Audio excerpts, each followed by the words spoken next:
doing? This is sjsrana, your favorite host for July 27th, 2021, time about 11 hours UTC. So, as I've been going with my last topics, various discussions and various matters that has come to us where we see the global impact of global warming, the climate crisis, and also how we see sun behaving with cycle 25. So all in all, I've just got a few things which are very important. I just want to quickly touch base and then move on with the other global events. So first come first, Olympics, we are seeing very good results, and as I predicted, my favorite teams being China, US, UK, Germany and France. Obviously, the Japan is going to be something phenomenal during this time. This is the only thing where I predicted that some bizarre changes we will see. Also, we first saw Hong Kong delivering first gold medal. That was really beautiful to watch. So all in all, we are seeing in the total medal tally, US is leading with 22 medals and China is lagging just a medal behind. Almost both of China and US are having 9 medals, gold medals, but if we see 22 is taken by US and 21 by China, so neck to neck competition. So let's see what comes up, and my predictions were US being number 1, China, Japan, then we have UK, then we have Germany and France and so on and so forth, even Italy. So these are going to be top 7, top 8 nations which we're going to see Olympic Tokyo. Moving on quickly to the sun, we are seeing sun cycle 25 quite active as I predicted, and sun has started spraying CMEs, and we should expect more CME time to come because another 5 days from now, which is August 1st, we're going to see major movements at sun, we're going to see major upheavals at earth. Also, we're going to watch how some of the key leaderships across the globe are going to face the opposition by the masses. So that's coming up on the start of the month August 2021. So moving on quickly, I just want to share that there are a lot other things which are going on the climate, which is quite surprising, and the amount of water disasters we have seen across the globe is basically enormous. And moving on to those things, so we see sun flaring up. If you see carefully on 26th of July, about 20 hours UTC, 20, 21, 19 hours UTC. Major flare, just keep a watch now. Here we go. And so sun is flaring up a lot and CMEs can be expected. I've already predicted in my last 4 or 5 videos that sun is going to do bizarre phenomena. So just keep expecting blackouts and all these things will reappear. Tokyo Olympics, we see phenomenal results so far. US is leading with 22 medals overall, with lagging with China just a medal less than the US with 21, and Japan is leading in 3rd position with total overall medals 16, gold medals 8, and rest we can see Great Britain. Also UK is going to be phenomenal. These were my predictions, folks. Even if you look at it 4 weeks back, 3 weeks back, my past videos, that we will see the US team in Olympics is going to do maximum better performance. So we should see in top position US followed by China, then we should have Japan, we should have UK, France, Germany. So these were what I reported.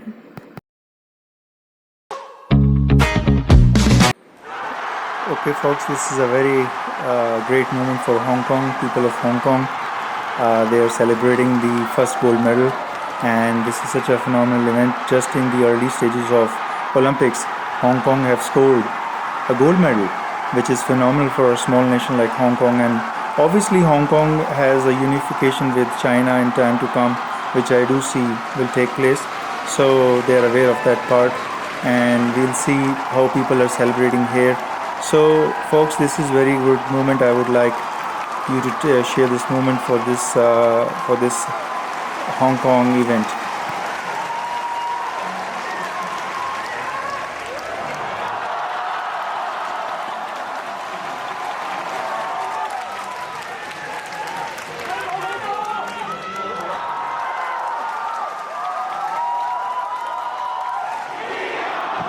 achievement by the Hong Kong, and this adds to their global gold tally or the medals tally for Olympics Tokyo.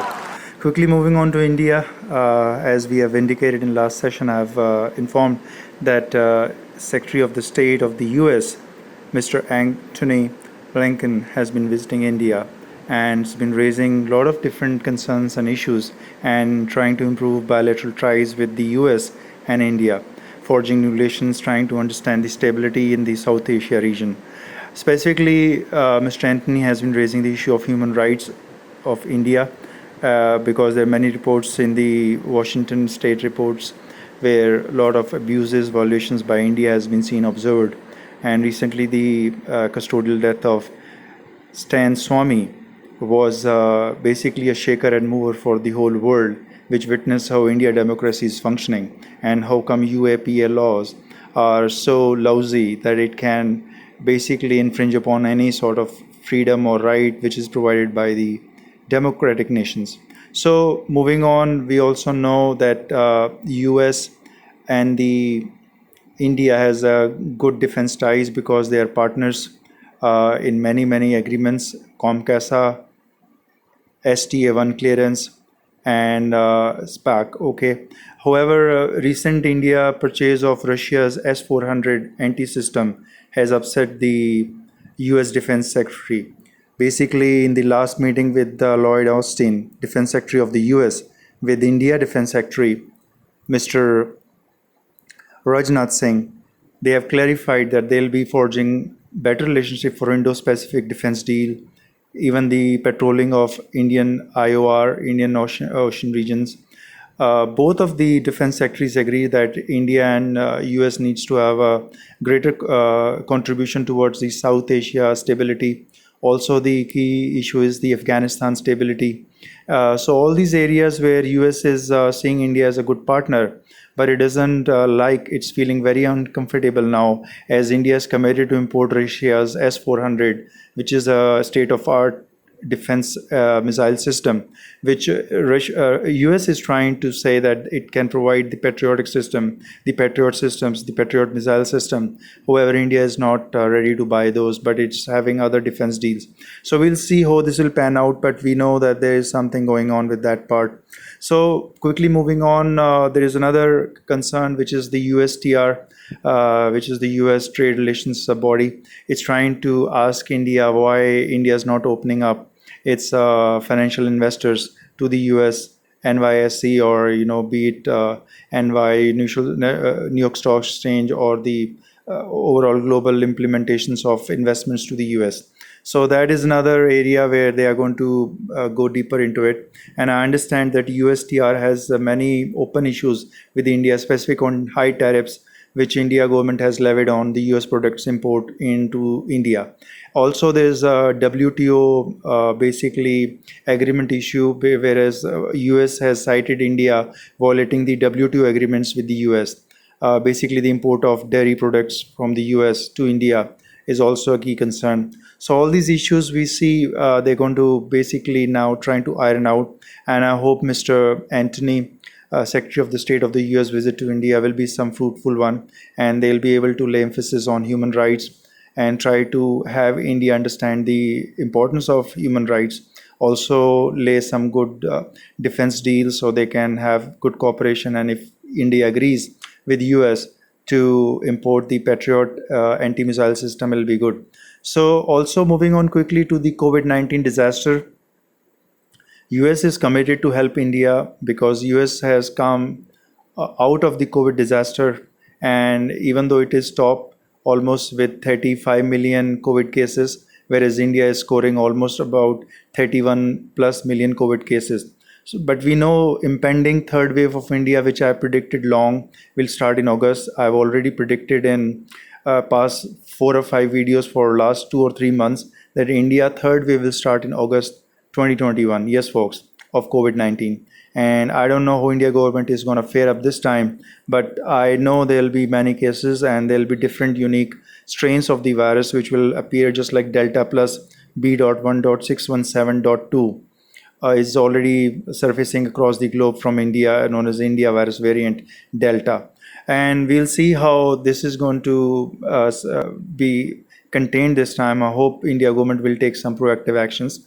Also, another issue is which in US is trying to understand how India is trying to implement social media laws, and also how India is going to implement the localization of data laws, where there in past there has been a lot of controversies that US companies don't like the Indian localized laws which are trying to implement localization of the data, whereas it's a global effort, or the global companies or the social media giant are trying to deliver the social media or the social different activities throughout the globe. So this pending issue might be resolved this time. I know Mr. Antony's visit to India is quite phenomenal, and also they're going to discuss China, because China happens to be the global player. Also, as I predicted, China is already a superpower, so it must be reckoned with quite good respect. It demands respect because it has earned it. So I think this meeting is very important, where China will also be discussed, how India is going to cope up, because it's trying to assert a lot of disputed area. Recently, Mr. President of the China, Mr. Xi Jinping, has visited Tibet, the regions of Tibet. It's a very, very unusual visit by the President Xi, who visited unannounced, and really the people of Tibet really enjoyed his visit, and he really liked to see how the borders, how the issues of Tibet people they're facing, because Tibet has been part of China now. The contentions lies with India, where India got freedom in 1947. So it gained a lot of Tibet regions, because at that time, China was not formed. China got independence from UK rule in 1949, and it got Tibet in 1950. So the regions of Tibet lying with India has become disputed territories, and I think that's where the contention lies. And I think US is playing a key role, trying to iron this out, sort it out amicably, so they don't have to go for a nuclear war. Because as I have predicted, and I'm seeing that India is going to go a nuclear war with China, and I see that going to be a big nuclear war for South Asia region, and this will involve at least 3 or 4 nations, because I see Pakistan joining, whereas India will ask help from Bangladesh and if Sri Lanka possibly. But I don't think India is going to help from Sri Lanka, but it may get some help from Bangladesh, but that's also dicey. So we'll see how this pans out, because US wants to have stability. It also understands India is a key partner in its defense deal and its defense cooperation. So hopefully under the SPAC, COMCASA, STA1 agreements, it's like a pre-NATO arrangements with India. So India is already known to the world as a you can say a pseudo NATO nation. Just like Germany, France, UK are partner in NATO. So we'll see how this pans out, and there are many other issues which they're going to clear up this time. And I hope basically there is some sort of agreements for the economic forum, where in G20 India can represent for US and trying to clear off all these high tariffs issue. Also, we'll see how US relationship towards the whole investment areas, where the US investors are investing heavily on India. Will India allow India investors to invest in US equity markets, stock markets, bond market, just like US is allowing the US investors? So that is key area where I think the focus may lie now, because after the post-COVID world, what we'll see is the economic recovery, because US is out of it, and US is trying to still understand how it's going to come up. And let's see. Also on US and China meet, which happened yesterday, day before yesterday, and this meet was very significant, hasn't come with any conclusion, and it seems to be like a stalemate. So I hope they try to come up with some good resolution, because China happens to be a global power. It's a superpower also. So they are building up bases. Obviously, it's raising concern to US. For unnecessary reason, they are fearing China, whereas China is just trying to build its defense, strong defense for its country, as it's becoming superpower. So these second discovery of base, which US recently revealed to the world, that they have discovered second base which is having massive amount of DF-41 and other top ICBM, nuclear ICBMs, is raising concern to US and to the NATO alliance. However, I don't think China is basically trying to pose any threat to any nation. So how come US is alarmed by this situation? Perhaps India is trying to poke US or trying to influence US. That's another ball game. I will speak on this topic. What's the global ball game going here? However, another thing is US is seeing the biggest suffering in stock market because China is sending some shock waves. It's trying to nab on those speculative markets and is trying to clean the stock markets in the China. Whereas because these markets are so big, it's setting up shock waves towards the whole global economic recovery and the implementation of stock markets. So folks, quickly jumping onto the sun, as I've been telling, it's flaring up, and expect blackouts, expect 15 megahertz to about 40 megahertz blackouts, and we'll see more often. Quickly jumping on to the other topic of India, we recently find how India is trying to cope up with the law, and the people who are basically trying to form some live-in relationship, they are having to go through some alimony issues, which is almost possible only in the marriage. So in this recent tragic event, we saw the person who was having a live-in partner as a wife had basically murdered, killed her, and this person happens to be serving India Police Force as the position of inspector. So this is a tragic news. It's based on the alimony granted by the India courts to the wife, and about some 25 lakh. So roughly this amount is a huge amount for India, but basically this is the law in live-in partnership. So the courts ordered this verdict, whereas the person who was serving India Police as inspector position didn't think this was enough, or this is going to work out, so he murdered her. So a lot of these things are going on. India is basically also trying to cope up with the massive amount of sexual predators population. Recently we say this issue of a married man basically who marries a woman who basically first complained about the rape, assault by the same man. Once they got married, it's known as the compromise of rape, where usually they are forced to have a marriage. And if a person can marry the rape survivor, then the issue goes away of having to arrest or to proceed with the rape trial. But in this case, a bizarre scenario took the turns where the person who married the rape survivor, who he basically possibly raped per claims from the female, later on murdered the same female.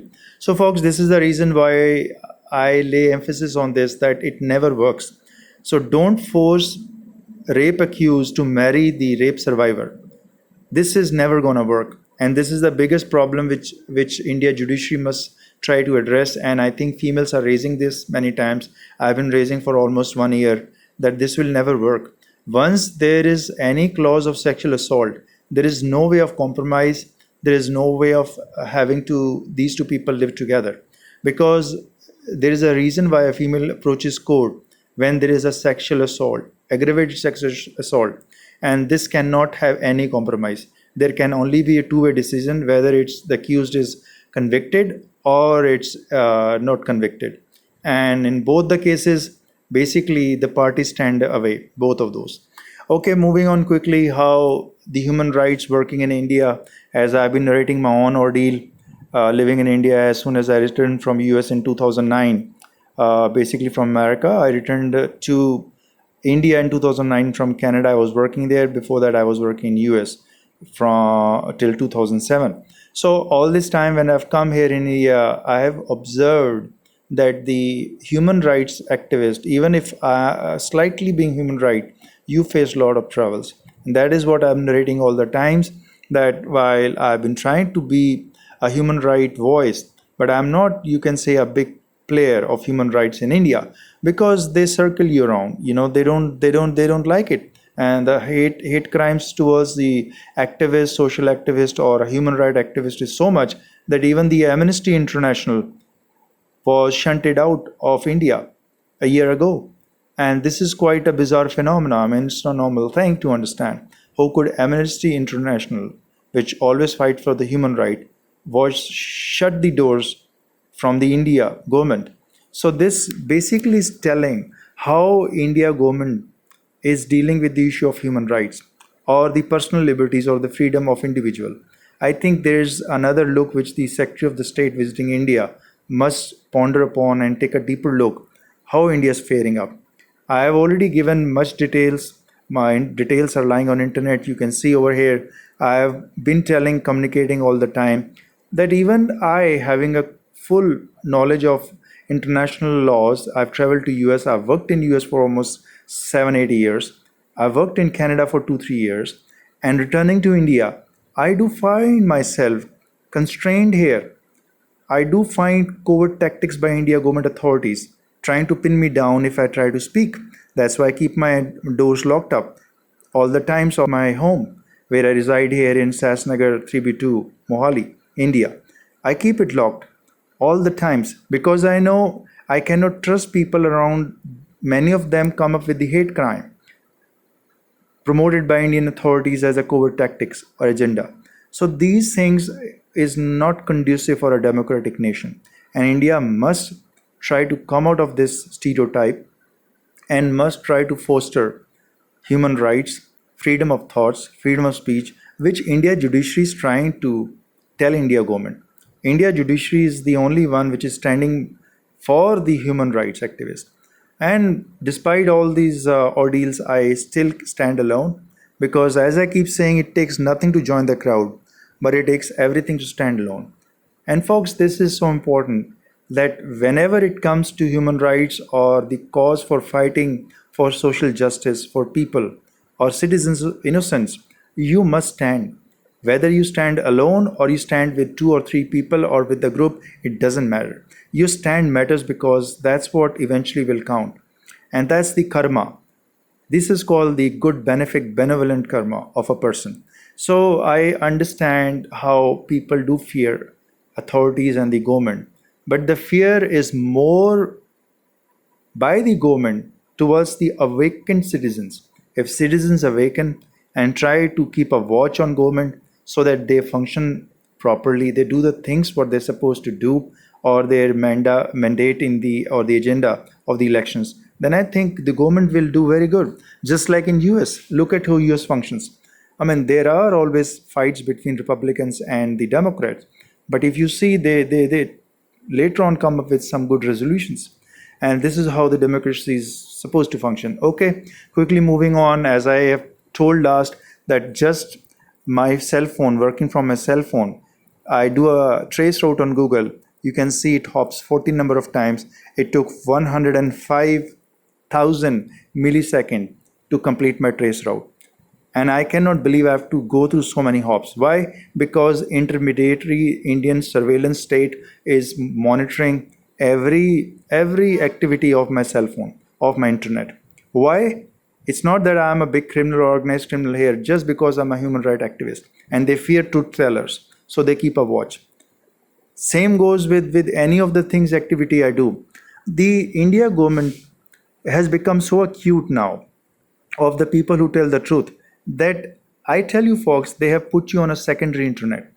They treat you like a secondary citizen. Yes, this is what US must address with India. Why they have created a secondary or a tertiary internet for human rights activists or for people who try to expose what's the wrongdoing done by authorities.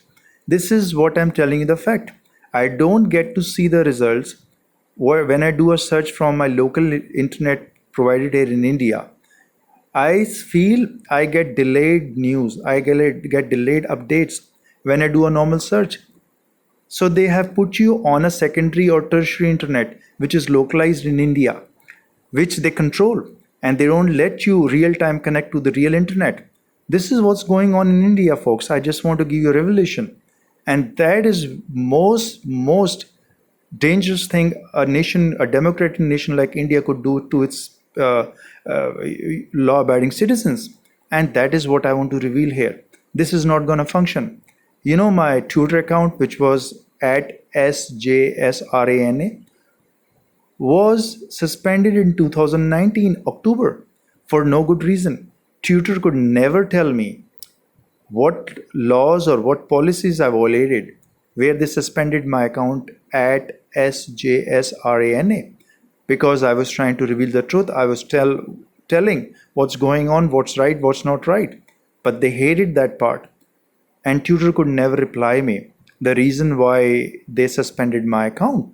And I understand because I could see the hate crimes from India, few of them trying to put some pressure on the tutor, even from the political arena or from the authorities, to suspend my account.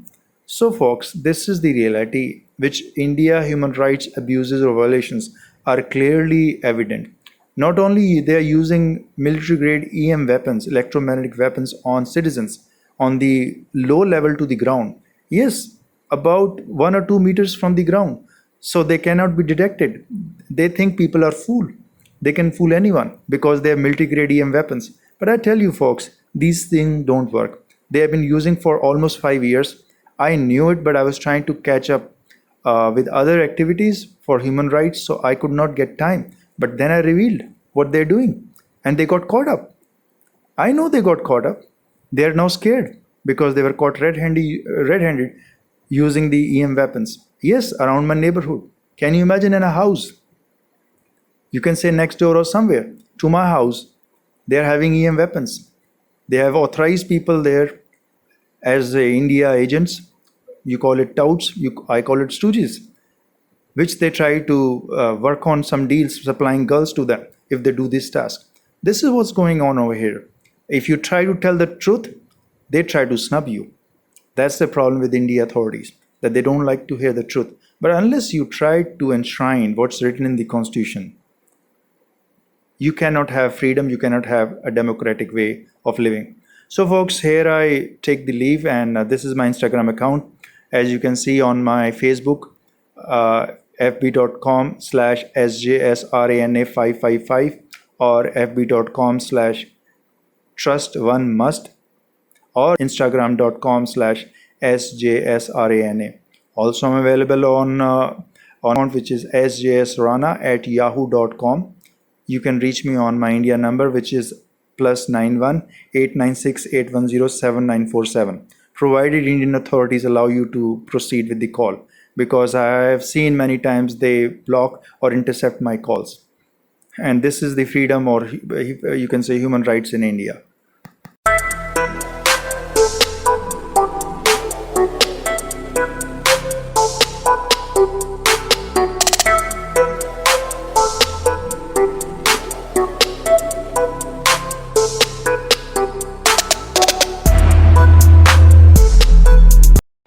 Okay folks, I sign off and we see in the next session. Enjoy this music here. I've just added a small clip of it.